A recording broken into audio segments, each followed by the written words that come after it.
Batti, þetta jafntefli, ertu ánægður með hann leik? Já, handboltalega, þú veist, ég meina, við vorum að spila flottan bolta og hraðan og fengum fullt af færum og mér átti að vera svona 5-6 mörkum yfir í fyrri hálfleik, sérstaklega í upphæfið, síðan jafna þeir og ég vissi það sem við myndum kannski lenda í erfiðleikum 6-6, þeir eru erfiðir líkamlega sterkir.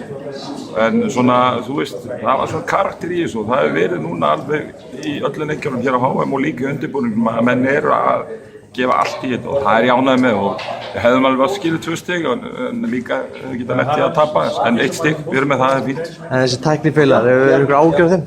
Nei, það var svolítið mikið í fyrri hálfleik 7-8 og það má ekki þurfa mikið meira það yfir heilan leik og hérna Nei, ég hef engar ágjörð að við höfum spilað leiki eins og mútið Frökkum þar sem það var 1 eða 2 eða eitthvað skilur í seinna hálfleik og Nei, það var Viktor, hann var tekinn fast og hérna ég hef engar ágjörð. Þú ert með mjög sterka hotnameir í hraðeflubúnum og það er kannski styrkleiki en það er kannski vantað upp á í seinni hálfleik? Já, þeir fengu nú, ég menna Weber er með 9 mörk og Sandro er með 7, samt fáður alveg hellinga færum og þetta er bara handbolti sem ég vil hlaupum hratt upp og náum í þessi ódýru mörk og þó að þeir hafi klikkað aðeins og engar ágjörð að þetta eru það góðir leikmenn að þeir þú veist bara laga það í næsta leik. Varnarleikurinn hjá þér, þeir eru svolítið að skora skyttunar hjá þeim?